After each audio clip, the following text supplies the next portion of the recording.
Okay, so Hey! this is your like your Brad Jones type of thing you want to be doing here. Yeah. It's just got out seeing Ghostbusters. Yeah, we saw the 2016 Ghostbusters. Mm-hmm. All right, so Do you want to? So do you want? What do you want to do? Do you want to talk about the movie first and then give like an overall thought at the end? I mean, we can give like, if you want, like we can give like general thoughts and then like go into the specifics. So if people don't want spoilers or something, we can be like, hey, yeah, this is what we thought. Well, I mean, overall, I went in with very low expectations. Yeah. My expectations were a bit higher because I like Paul Feig and I like the cast and I like Ghostbusters. So, but yeah, a lot of people have very strong opinions about the movie, and there's a lot of stuff around that I think it best we avoid and just focus on the movie itself. Yeah. And personally, I had fun while watching it. Like I liked it. It's not like great, but I enjoyed it. I mean, I like what you said. You said it's the second best. It is the second best movie. Ghostbusters movie. It is better than Ghostbusters 2, in my opinion. I haven't seen Ghostbusters 2 in a while. But I just remember it being kind of average. Yeah. And so that's a problem. Yeah. I'd say this movie is, in my opinion, slightly like above average, just like a little bit. It's not, like I said, it's not great, but you know. I think a lot of the jokes landed. The beginning was great. With the guy from he's from Silicon Valley and he's done a bunch of other stuff. Yeah, I don't know the actor's name. But he's a tour guide at a what'd you call it? Like a haunted, like a supposedly haunted like mansion and everything, like a well-known estate. And he's just like he's the humor's just very deadpan, very like just and here's stuff like what's this is where P.T. Barnum decided to enslave elephants, and that was good. What was the other one? They had anti-Irishman fences, and there was something else, but they were just they were solid jokes. They all landed, and it was the delivery wasn't like blah blah blah. But it was delivered well, and it just the jokes did land. So I think we were the only people kind of laughing at it in the theater. Yeah, fix it. Yeah, like at the beginning, like we were kind of the ones enjoying those more deadpan-y things, and it reminded me of kind of the old Ghostbusters because like. That was like a lot of that was deadpan, especially with stuff like from. Well, you get Bill Murray, who was like one of the kings of deadpan. Oh yeah, fantastic. Yeah, but it was a really like it started pretty strong. And I even think like when it was probably, I don't want to say it was strong and it kind of got weaker throughout, but.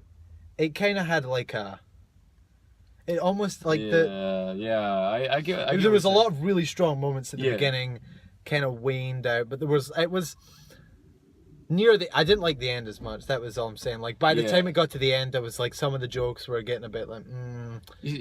For me, like the end, like as the ending, like I did feel like a bit of a sag. Yeah, get a bit more air. Yeah, just a crack. I did. Smoke. Woo! Oh, I think it's dead. Oh, okay. I did get the feeling of like at least like a bit of a sag like in the middle, but for me like whereas the ending wasn't like there weren't as many like really strong jokes towards the ending. I thought like the ending itself like picked up for me because that was focused more on like the action and like the huge ghost situation happening at that point in the film. I felt like because it focused on that and did that well, in my opinion, I feel like the third act picked up for me. Like the third act was it wasn't it wasn't not enjoyable. Right. It was just the fact that, like I said, a lot of the jokes just got to the point where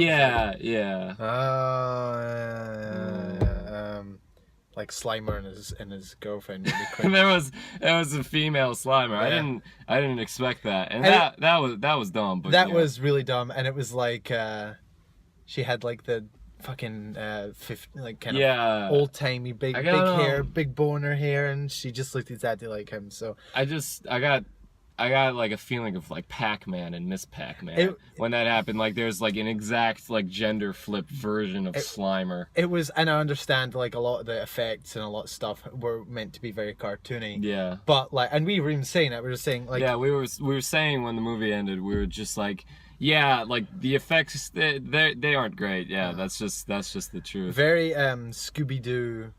Yeah, especially months like the second Scooby-Doo, which is actually the Scooby-Doo. That's the Scooby-Doo I've seen more than the first one, because that was the only one I owned on DVD, and I would just watch it constantly. But like I said, I think at certain points in the film, especially at the ending, the more cartoony like kind of look to the effects really worked. And that's what, like, for Slimer and his girlfriend, that was like, especially, I was like, this looks like something out of a fucking Saturday morning cartoon. Out of the Ghostbusters cartoon. Yeah, the real Ghostbusters. The real Now, we're not making a statement about the Melissa McCarthy lineup or anything like that. That's the name of the show, you know. Yes. Speaking of which, I really liked the Ghostbusters themselves. I like the only one, as I said before. Yeah. The only one I had a problem with, because it's Melissa McCarthy, Kristen Wiig, Kate McKinnon, and Leslie Jones, and the only one I had a problem with was Leslie Jones, because her character was very just. Her character was definitely the most exaggerated one, and it wasn't. I was worried, like, from seeing the trailers, that it was just going to be like this huge stereotype, and it wasn't as bad as I was expecting, but definitely. There was a lot of like, oh no, you didn't kind of moments. Yeah, where just like. In fact, her belt said that. Did you catch that? Oh, I didn't. Yeah, her belt said. I know no, she had a little necklace that had her character's name. It was when she got the hearse for them. And her belt, I caught her belt said, oh no, you didn't, and I was like, oh okay. But still, like, I thought costume designer was just like, okay, how stereotypical can I be for her look?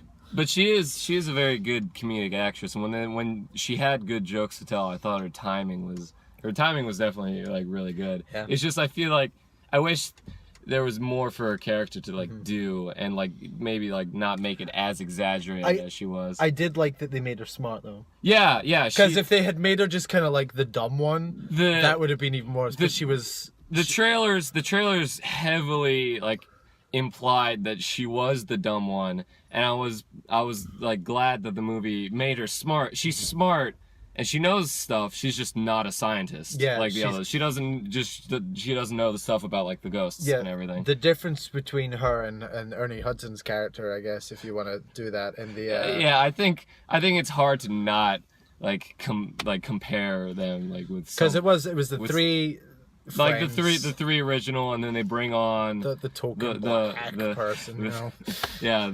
And then so like there are the comparisons, and like she was a bit more like well-rounded than Ernie Hudson, who was just sort of there, but like he was more of just an everyman. Yeah, he was definitely he was the blue collar thing, because that's sort of what the Ghostbusters were in the original. They were like they were scientists, but they were like looking back at you. Yeah, they were scientists in the original, but they were all like really like blue collar like exterminators type of things that just got ghosts. You're some kind of exterminators. Yeah, yes, sir. Someone saw a rat on floor 13. Yeah. I think that a lot of people will harp on it in comparison to the original, but I think a lot of that comes down to just the differences of comedy by decade. Whereas in like 2016, you're going to get a lot of comedies where they're very improv based, where they usually let the actors go and like do different things, and it's like this sort of snowball effect of comedy where they build off of each other and everything. Whereas in the original, it was very much more like they wrote the jokes. Like they wrote the jokes, and they worked like on the lines, like, which is why it's so quotable and everything. And pretty much the only person in the original who improv'd would be Bill Murray. Yeah. And wasn't the Dickless, was that line improvised? I actually don't know I because think I read something about something in that movie being improvised. I don't know if it was that. I know there was definitely like probably most of Bill Murray's lines were improv, but Dickless I'm not too sure because they sort of set it up like a little like Dan Aykroyd called him Dickless, Called him Dickless, and then it's just like, is this true? But I heard, I thought I heard that it was like, the line was this thing was shut off by Dickless here, Mayor. Is this? Oh, he says they caused an explosion. Is this true? And Bill Murray goes, yes, it was huge or something. Oh yeah, like yeah. And then Okay, yeah, I'm the remembering line. now. Then I wouldn't be surprised if it was improv by Bill Murray. I have a feeling that I don't want to say for certain and be like, hey, no, it's improvised, you know. Yeah. But I want to say at the same time that it was, but yeah, I'm not gonna say for certain. So, I'll look it up later. So yeah, and that's just the difference in like how comedy is, because like the other day we saw a comedy. Another comedy movie that's out now, Mike and Dave yeah. Wedding Dates, which I thought was probably like funnier than Ghostbusters, but like Ghostbusters, because it had like the action elements and the supernatural, it like it helped it. It helped that like sometimes the comedy wasn't as strong as it could have been. Mm-hmm. So Were you saying you like Mike and Dave more as a comedy? as a comedy, yes, Right. I think Mike and Dave is funnier. Right, Like push pop. What's a push pop? What's a What's a push pop? I don't know. I just made it up. What's a push pop? See, at moments like that in Mike and Dave, I like full on could not Yeah. stop laughing. Whereas I didn't really have that moment in Ghostbusters. There wasn't like a moment when I was just like on the floor laughing practically. Other than but there were saxophone. other than the saxophone part, which was a great joke from Chris Hemsworth. Chris Hemsworth's character is also one of the best parts. Oh yeah, he's great. He plays this like really dumb secretary, but it's like the way it's played, it's not like he doesn't like emphasize it too much. He's like, oh, I can't figure out the. He's the blonde ditz. Yeah, he is a ditz. He's a yeah. ditz, and like I think that's one of the benefits of like trying something new with making the like sort of gender flipping it and making the Ghostbusters women, is because you can sort of turn certain things on your head, like the blonde ditz character can be like Chris Hemsworth, and it works really well. Yeah. I'm surprised by how good his like comedic timing is a lot. Picks up the phone. Hello? What? That hangs up. He's just Is that like, a wrong number? No, I just didn't like the way that conversation was. yeah, I was having none of that. Oh, Yeah. cameras adjusting. Oh god! Yeah. It's real. Keep it in. Yeah. Keep it in. It's real. It's real cinema. Yeah. So. Werner Herzog would be quite impressed. I just want his approval. That's why we're doing this. But yeah. Werner, my friend wants please, you. Yeah, please. Speaking of characters, we both agreed that our favorite character was Kate McKinnon's character. Holtzman. Holtzman, yeah. Holtzman, I believe. Jill yeah. Holtzman. I think it was Jill. I think I do remember. What was that? It was Kristen Wiig was Aaron. Then Patty was Leslie Jones. Melissa McCarthy was Abby. Abby. And then Kate McKinnon was Holtzman. And Kate McKinnon, Holtzman is great because it was. She gives everybody the bedroom eyes. Yeah, she does. When she first meets what's it? She first meets Kristen Wiig's character. Yeah. She's like, you come here often, and she sits there. She's like, yeah, it's great. It's like this. so this crazy character, which like with the other characters, like they're kind of exaggerated, but they're like mostly normal. Like I'd definitely say like Kristen Wiig and Melissa McCarthy are. by. You'll see them. There. Yeah, There. yeah. You're in the video. Like it or not. But Kristen Wiig and Melissa McCarthy were definitely the straight men of the thing, where they were they had their jokes, but they were like more serious than some of the other characters. And Kate McKinnon was definitely the really out there, like the technical one who like made all the proton packs and everything. She was just all over the place, like her physicality as well. Yeah. She was just. I also liked a lot of her costumes, like out of the Ghostbusters. I thought like she dressed the most interestingly. Yeah. She had like the she had like cobbled together Overalls stuff, and, like yeah. like overalls and like heavy jackets and everything. And I she thought, was wearing like everyone else was wearing like more like cat boots, you know. Like and I love those glasses she had, like Oh, those it's yellow just tinted glasses. They're like goggles. and it was like everything. oh god, who wears glasses like that? I'm sure there's a character with something like Steampunk, general steampunk that. I know, but like characters. there's it's almost like Doctor Octopus glasses. Yeah. But they kind of go around the side like that, and she used and just curve around the ears, and she would let them like take them off, but they would hang off a bit, and she'd Yeah, just hang sit there off with and them. like have them on her forehead and everything. I like the general design of that character, and I feel like she's gonna be like going forward. She's gonna be like the real like standout of the film and everything. Yeah, she's probably my favorite character in it. Yeah, it was just because she was so just so energetic and stuff. Yeah. I just best. I like the Kate McKinnon in general. Yeah, Kate McKinnon is her a as, hilarious actress. Her is like Clinton and and on SNL, if you see her, she's just great. fucking her Justin Bieber is just the best. I haven't seen that actually. You have to watch it. Like Alright. what she was on. It was the Celebrity Jeopardy for the for like the 20th anniversary. Right. No, 50th anniversary. For 50th, yeah. No wait. Wait, no, yeah, no. 40th. Yeah.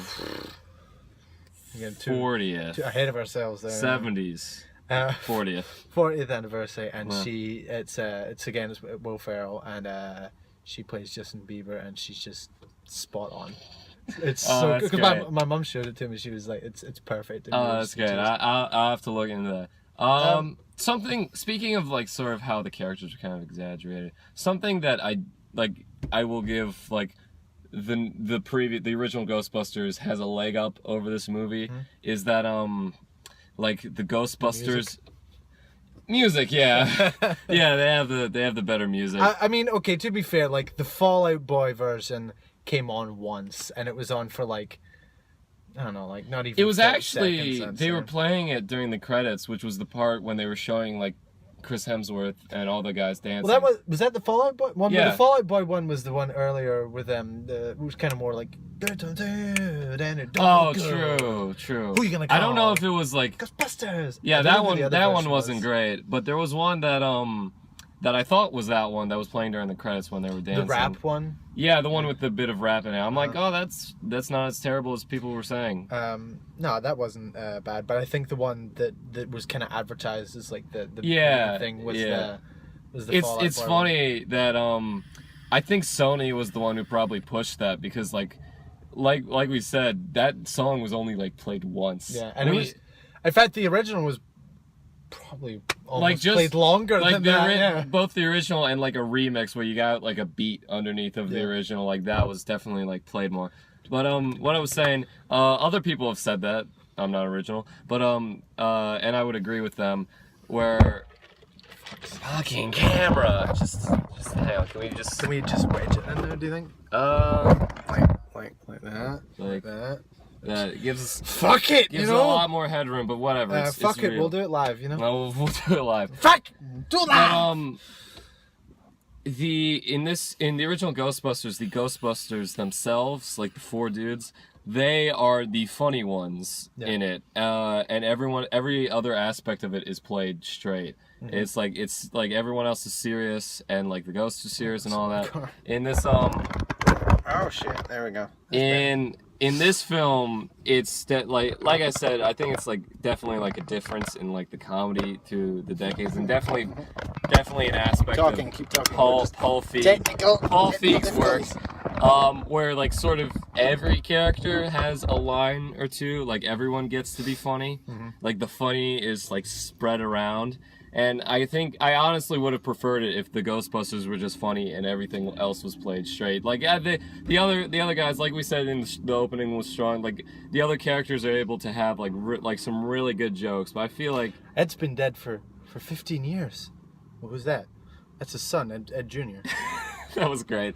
But yeah, I feel like it would have been. And it sounded crap when I said it there because I didn't even explain the like. Yeah, But that was a context. funny part. Yeah, go on. But yeah, another thing was like like other modern comedies, it's not like shot great. Like it looks fine. Yeah. And there's some interesting shots, but for the most part, it's like pretty basic. Like not all that creative. There's not a lot of visual comedy. It's almost very jumpy and A little bit, yeah, because we talked about this because we both noticed it, and was like some of the scene transitions.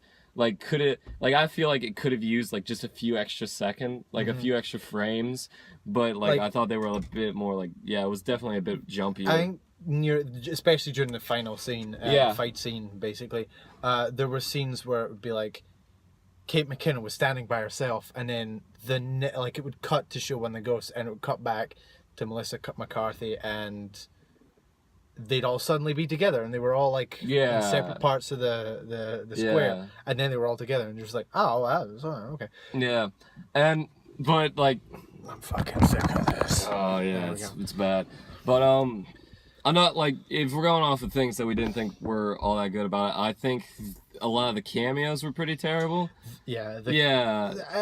Bill Murray's was probably the most solid, I'd think. Yeah. Because they didn't play off the fact that he was in Ghostbusters. Yeah, they didn't call a lot of attention to it. Like people will be able to notice. He's like, hey, that's Bill Murray. He was in the original, but for the most part, they didn't call a lot of attention. Because it was Bill Murray was a cameo.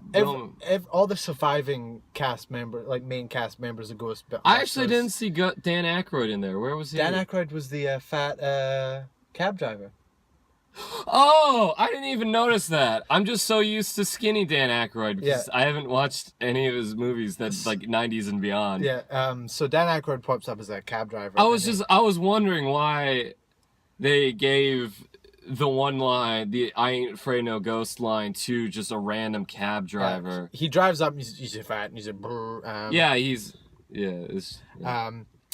He pops up and he's like, It's just like Kristen Wiig needs to get like back to the Ghostbusters headquarters because like the apocalypse is happening and everything, and then so she stops the cab and the guy's just like.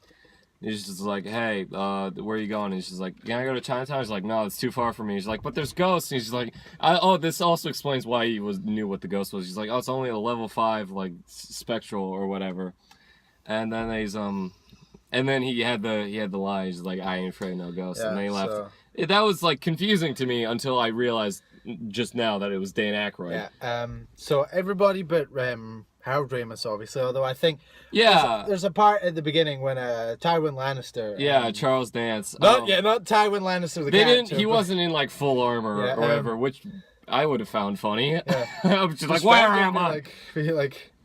I don't watch Game of Thrones, so I can't make a reference. He leaves the office that Kristen Wiig's in, and there's a bust out in the hallway with curly hair and glasses, and which was probably Harold Ramis. I wasn't paying attention, so I don't know if it was Harold Ramis. I was like the Briggs says I think that was Harold Ramis, but I'm not sure. So if you want to count that as a cameo, I guess everything. I mean, it's the best you're gonna get for Harold Ramis because he's dead.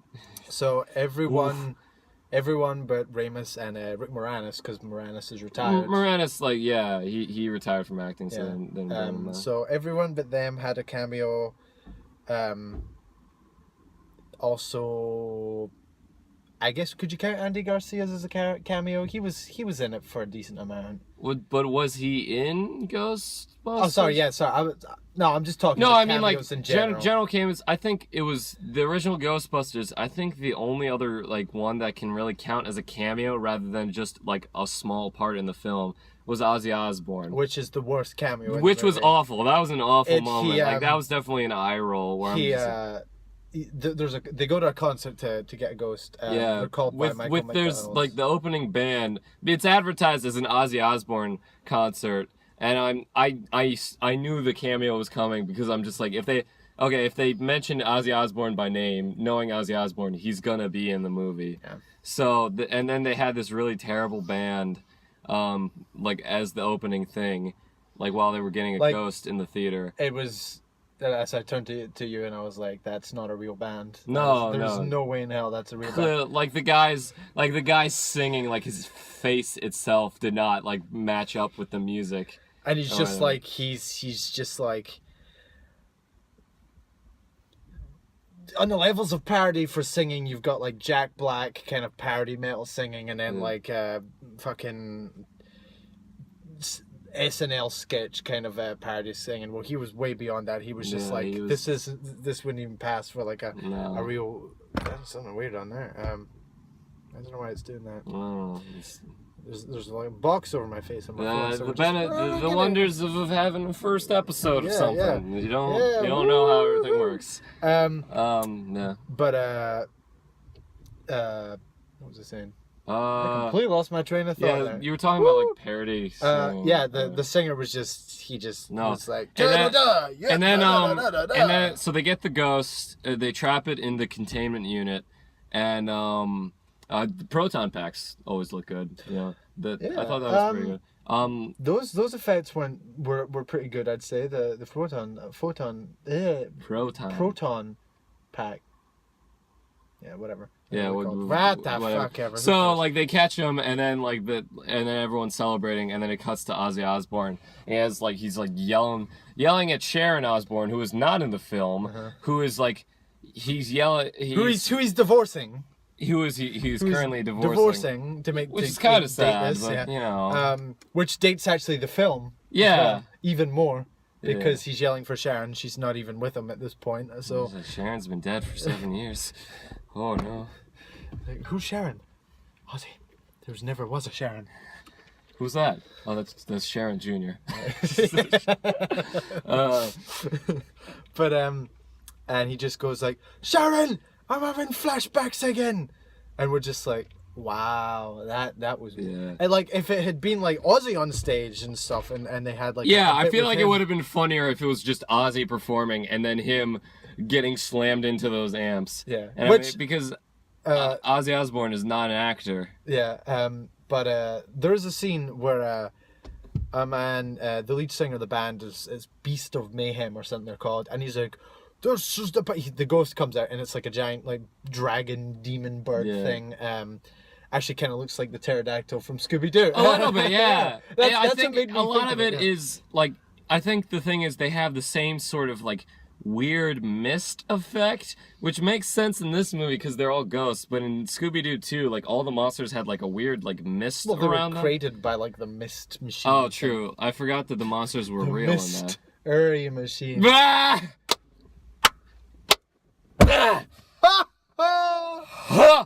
Anyway. Knocked the camera over again. Damn it. I'm sorry. I destroy everything I touch. But it was so the lead singer's like, "Oh, we've summoned Satan himself." He thinks it's a special effect, which is why I was like, "Why the fuck's that guy saying that's not mine?" I was like, it's just that's not mine because it's not a special effects. Yeah, he was the special effects guy. He's like, that's not mine. What's he doing? But then the thing goes and like knocks him back against a wall of amps, and the amps all fall down. And I turned and I was like, those were like real Marshalls and just any kind of amps. Amps are heavy. I was in a band. I know amps are heavy. I'll fucking kill you. That man is dead. He was not dead. He got up and like was performing. Finished the song like a champ. He was a lot more alive than Bill Murray was. Let me tell you something. Oh, don't spoil it. Oh, we already spoiled like so much. We haven't said the ending or anything like that, but yeah, better than any other. Like a fucking Keith Moon in the Who when he passed out during horse tranquilizers. Nah. This guy got straight back up. The guy from Canned Heat who died backstage at his own concert of a drug overdose, and they thought he was just hungover. No. This guy got straight back up after being crushed by amps, and he kept playing. A champ. You can just like bleep out like the name. Like, what? Of the is more alive than. Oh, well, we can just keep it in, because at this point we can just be like, fuck, we'll spoil the entire Alright, fine, movie. Spoilers. So, I like everybody dies. Everybody, all of them. Andy Garcia's the mayor. Yeah, he dies. He dies.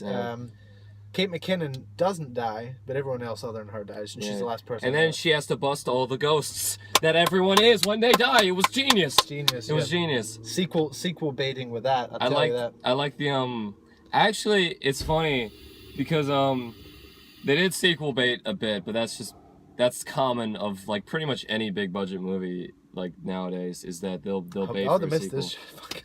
Oh yeah. Apologize, I'm smoking, so like the fucking smoke will show up on the video. Yeah. I'm a dick. Yeah. Oh, I love you. Anyway, but they actually, you know what? I'll let that one alone.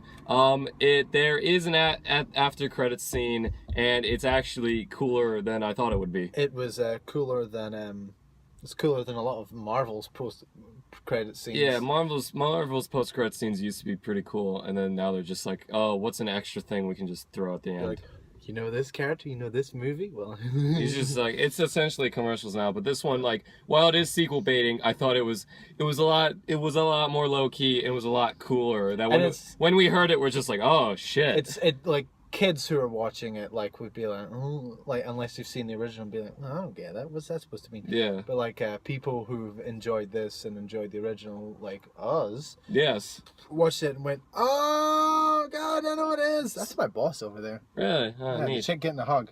I don't know who the guy is, but sorry, whatever, yeah. I just saw that and I was like, hey. Whatever. I usually distract. Now I work at the movie theaters. This so, was get it for free. This was a point that I made to you, and like as we were going out, and I think it's very true, and I think like you can like make the arguments against remakes and everything, and like complain because often they're not all that good. But something I noticed, like in our showing, like behind us was like a little like a girl, probably like anywhere from like the ages of like before 10 or around that.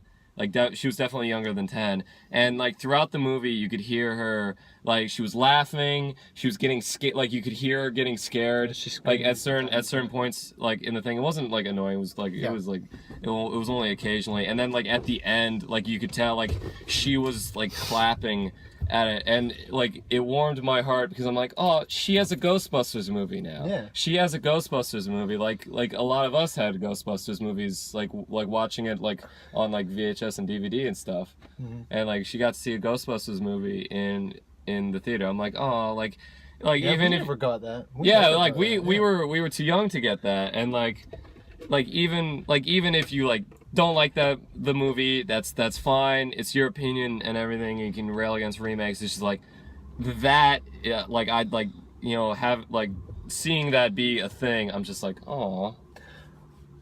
Well, I mean, I'm sure a lot of people maybe went to go see the Star Wars movies and said that about kids going to see the Star Wars prequels. Oh, well, true. They've got a Star Wars movie now, so true. Like yeah.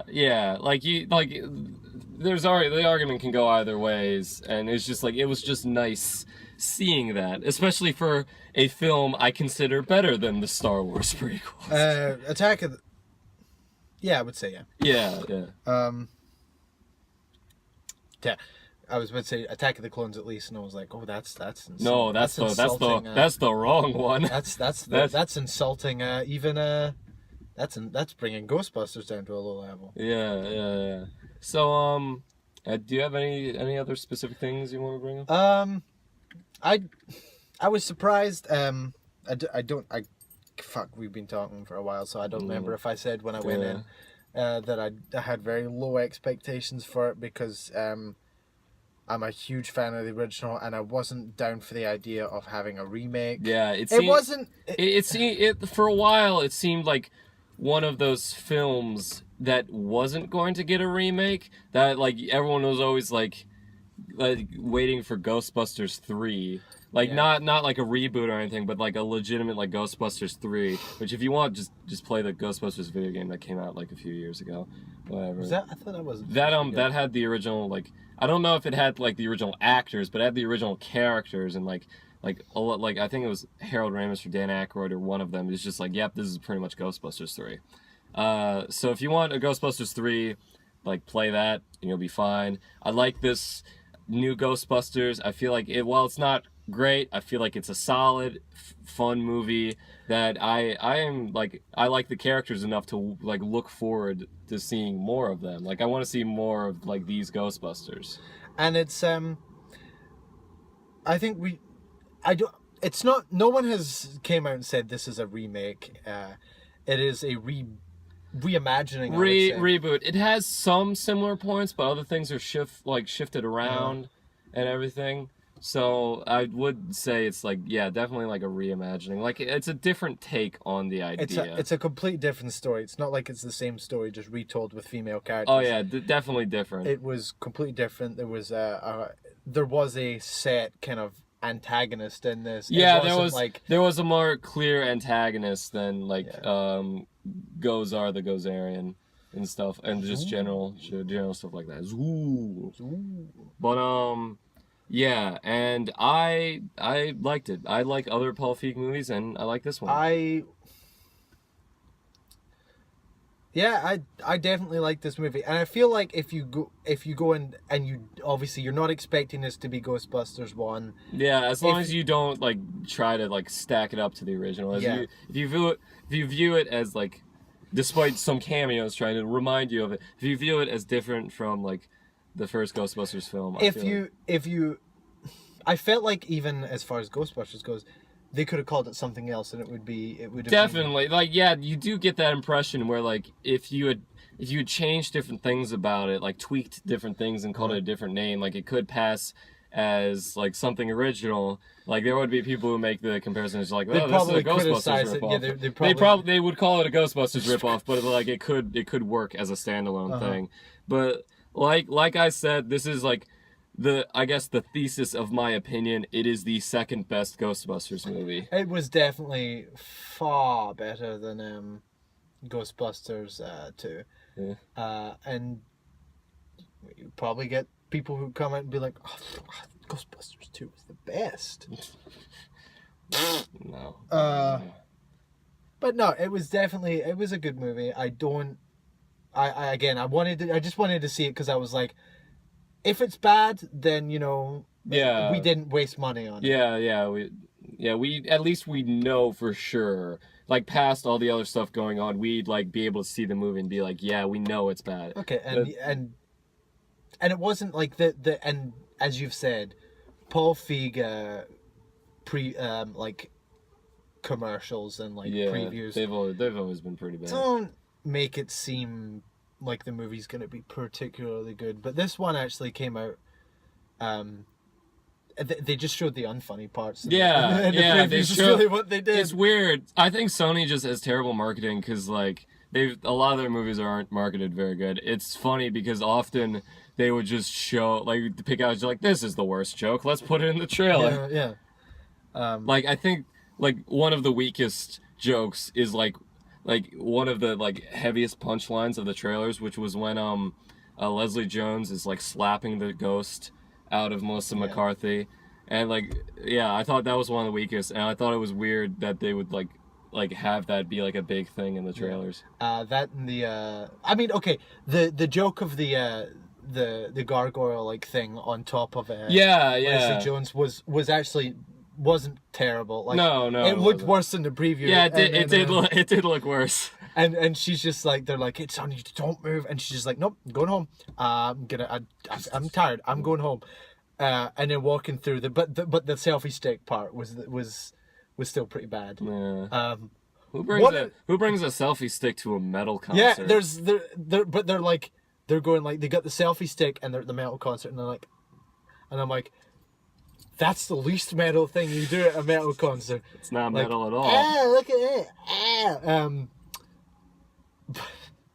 Also, just the guy who runs up and is like, "Whoa, Ozzy!" is something more realistic. Than selfie. Yeah. We could have had the photogenic heavy metal guy. But I thought you were actually pointing at something. That guy over there, you see him? He's just like posing. Yeah. It was all the funny parts are hidden in the movie. they don't show the funny parts in the previews, and there are lots of funny parts in it. It's definitely. If I don't like using out of 10 things, but probably like a 7, 8 maybe. Yeah, I'd say that's pretty accurate. I also don't like ratings, but like, you know, if we're gonna give, if we had, no, excuse me, if we had to give it a rating, I'd give it about that, like a 7 or 8. Yeah, so that's that, and well, hopefully we'll do this again. Yeah, I enjoyed it. Yeah, we can do that. I don't know what comes out next. There's Star Trek. There's all that kind of stuff. Whatever. Oh look! Now we have light. Oh, now we have proper lighting. Yeah. Just need to go up to someone and be like, "Can you sit right across from our car and shine your headlights?" Yeah, in intimidating fashion. Yeah. Make us think you're gonna merge it. Ah, and there it goes. All right. Well, that's us. Right. Bye, everybody. Bye.